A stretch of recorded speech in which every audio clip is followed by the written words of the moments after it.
le CAE Montmagny-Lillet se distingue à l'échelle provinciale pour son innovation touristique.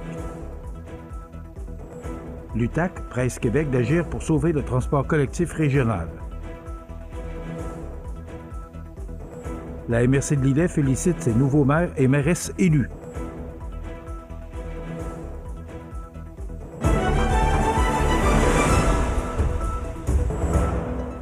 Mercredi 5 novembre 2025. Bonjour mesdames et messieurs et bienvenue à votre bulletin d'actualité sur le réseau de télévision CMA TV. Le Centre d'aide aux entreprises Montmagny-Lillet s'illustre à nouveau sur la scène provinciale. En effet, l'organisation a remporté le prix Initiative innovante DEL 2025, décerné par le réseau des SADC-CAE du Québec, une distinction prestigieuse qui souligne l'excellence en développement économique local parmi 67 membres à travers la province. Le prix a été remis lors du colloque semi-annuel tenu à Lévis, un rendez-vous qui réunit chaque année plus de 200 professionnels du développement économique régional. Le projet, primé, repose sur un modèle d'accompagnement novateur développé par le CAE en collaboration avec les acteurs touristiques des MRC de Montmagny et de Lillet. Dans la MRC de Montmagny, ce modèle se traduit par des rencontres annuelles dynamiques, dont un bilan de fin de saison et un lancement de saison, chacun organisé dans une municipalité différente. Ces rencontres mettent en valeur les attraits locaux, encouragent le réseautage et contribuent à faire connaître les trésors cachés du territoire. Pour la MRC de Lillet, l'approche prend la forme d'un outil numérique personnalisé dédié à la e-réputation des entreprises touristiques. Simple d'utilisation, il permet d'accroître la visibilité en ligne, d'attirer davantage de visiteurs et de renforcer la compétitivité régionale en 2025. Fière de cette reconnaissance, la directrice générale Mireille Thibault souligne que ce prix récompense un travail d'équipe axé sur la collaboration et la mobilisation du milieu.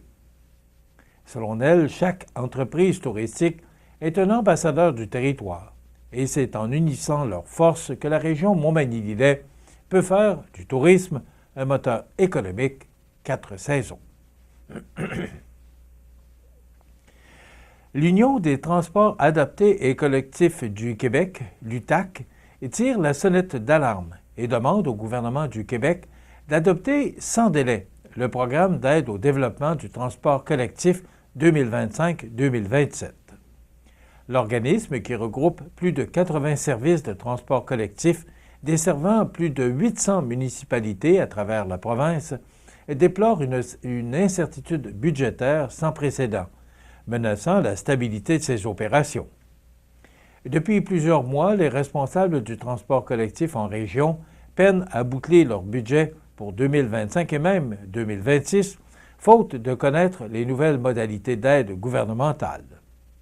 Sans cadre financier clair, plusieurs organismes se retrouvent à court de liquidités et envisagent des compressions de services, voire des interruptions temporaires. Cette situation fragilise un service essentiel à la mobilité quotidienne de milliers de Québécois, travailleurs, étudiants, aînés et citoyens en situation de vulnérabilité, pour qui ces transports représentent souvent le seul lien vers l'emploi, les soins ou les activités sociales.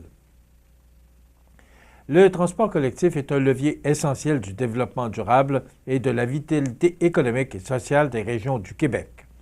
L'incertitude entourant le financement compromet la continuité même de ces services, déplore Simon Berthiaume, président de l'Union des transports adaptés et collectifs du Québec. Pour éviter une crise prolongée, l'Union formule 3 demandes claires au gouvernement, dont celle d'adopter et diffuser immédiatement le programme d'aide au développement du transport collectif 2025-2027 afin de redonner la prévisibilité nécessaire à la planification budgétaire, de verser sans attendre une avance représentant au moins 75 % des montants accordés en 2024, basés sur les redditions de comptes déjà fournis, et d'instaurer un mécanisme de communication proactive entre Québec et les partenaires du milieu afin d'éviter qu'une telle incertitude ne se reproduise. L'Union des transports adaptés collectifs du Québec réaffirme sa volonté de collaborer avec le ministère des Transports et de la Mobilité durable pour assurer la pérennité du programme et renforcer la place du transport collectif dans toutes les régions. Elle rappelle que le maintien de ces services n'est pas qu'une question de financement, mais bien de cohésion territoriale, d'équité et de vitalité économique pour l'ensemble du Québec. La MRC de Lillet félicite ses nouveaux maires et mairesses élus. On vous donne tous les détails après la pause. Le restaurant Pizzeria Porto Bellissimo, un incontournable à Saint-Jean-Port-Joli. Pizza débordante de garnitures, menus variés et abordables. Délicieux desserts avec des produits de grande qualité des gâteries de l'Ami. Porto Bellissimo et les gâteries de l'Ami, route de l'église à Saint-Jean-Port-Joli. Le marché de Noël de Sainte-Apolline-de-Paton est de retour le dimanche 9 novembre. Artisanat, métiers d'art, produits agroalimentaires, plus de 20 exposants et leurs créations dans une ambiance festive à la salle municipale de 10h à 16h. Entrée gratuite.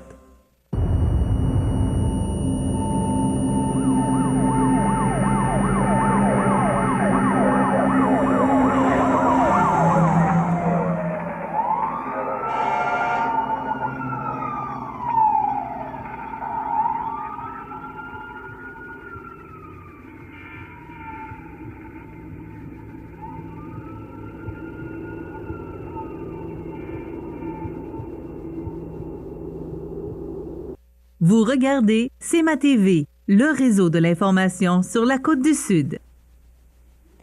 La MRC de Lillet a tenu à féliciter chaleureusement les mairesses et maires élus à la suite des élections municipales du 2 novembre dernier. Ce scrutin vient compléter la composition des conseils municipaux pour la majorité des localités du territoire après les élections par acclamation annoncées plus tôt en octobre. Ces élections marquent à la fois le retour de visages bien connus et l'arrivée de nouvelles figures engagées. À Sainte-Félicité, Alphée Saint-Pierre obtient un nouveau mandat, tout comme Mario Leblanc à Saint-Pamphile et Anne Caron à Saint-Damas-de-Lillet. Du côté des nouvelles administrations, Daniel Robichaud fera son entrée à la mairie de Sainte-Perpétue, tandis que Véronique Briand succède à la direction de Sainte-Louise. À Saint-Aubert, François Diguet, déjà impliqué au sein du conseil, accède au poste de maire alors que Nathalie Chouinard conserve la confiance des citoyens de Saint-Omer. Le préfet de la MRC, Normand Caron, a salué la confiance témoignée envers ces personnes dévouées. Toutes mes félicitations aux personnes élues qui doivent leur place à la confiance qu'elles ont su inspirer aux citoyens de leur municipalité. Il me fait plaisir de vous savoir de l'aventure pour les 4 prochaines années où nous veillerons ensemble au bon développement de notre territoire. La MRC de Lillet tient également à remercier tous les candidats et candidates qui se sont présentés pour leur implication citoyenne et leur désir de contribuer à la vitalité de leur communauté. Enfin, le Conseil des maires sera complété à la suite de l'élection partielle prévue le 14 décembre prochain à Saint-Cyril-de-Lessard, où la population élira un nouveau maire ou une nouvelle mairesse, ainsi qu'un conseiller ou une conseillère pour le siège laissé vacant au siège numéro 4. Le Collège Jésus-Marie de Bellechasse innove une fois de plus en ajoutant une semaine de relâche automnale à son calendrier scolaire. En effet, cette nouvelle période de congé sera effective du 10 au 15 novembre prochain, offrant aux élèves une pause bien méritée à l'approche de la fin d'année. Selon Sabrina Ouellette, directrice des services aux élèves et à la réussite du collège, cette mesure s'inscrit dans une démarche axée sur le bien-être et la réussite. Le Collège Jésus-Marie de Bellechasse devient ainsi la première école de la Rive-Sud à instaurer une véritable relâche automnale, marquant un pas de plus vers une approche éducative centrée sur le développement global de l'élève. Cette initiative reflète bien la philosophie de l'établissement, soit celle de s'épanouir individuellement, réussir collectivement. Fondé en 1865 et dirigé par la Congrégation des religieuses de Jésus-Marie, le collège accueille près de 300 élèves de la première à la 5e secondaire sur la rive sud de Québec à la hauteur de l'île d'Orléans. Enfin, le Carrefour mondial de l'accordéon de Montmagny s'offre un élan de renouveau avec la nomination d'Alexandre Patry au poste de programmateur artistique. Cette arrivée marque une étape importante pour l'événement, reconnu mondialement pour sa richesse musicale et son rôle de vitrine de la musique traditionnelle québécoise.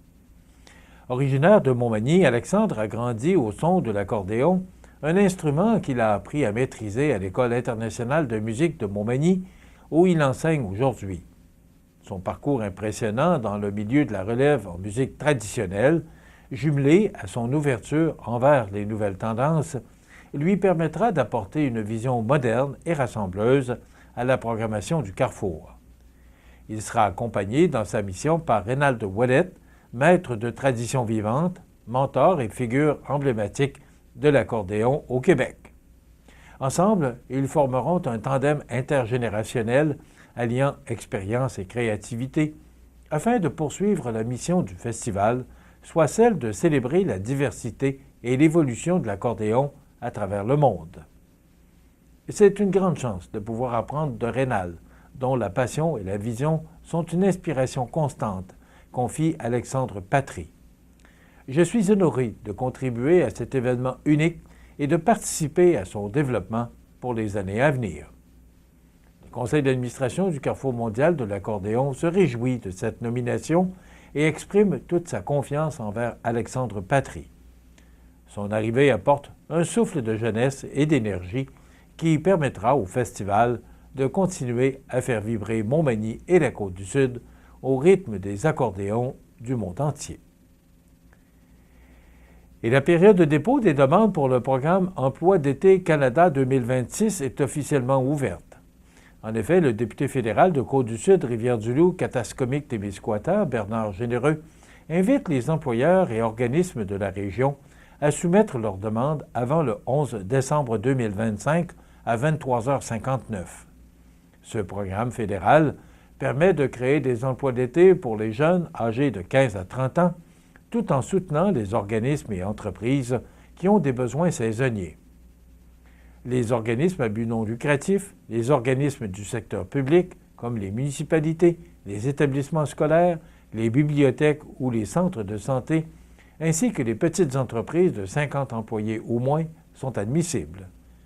Pour l'année 2026, les priorités locales de la circonscription reflètent les besoins des communautés, dont l'appui aux services communautaires et de bien-être social, notamment les initiatives de sécurité alimentaire, le soutien aux organismes à but non lucratif et aux petites entreprises, la valorisation des industries primaires comme l'agriculture, la foresterie, la pêche et la chasse, et l'appui aux industries de l'information, de la culture et des services professionnels. Les employeurs peuvent consulter une fiche questions-réponses sur le site bernardgenereux.ca/EEC 2026 ou encore communiquer avec Service Canada pour obtenir de l'aide dans la préparation de leurs demandes.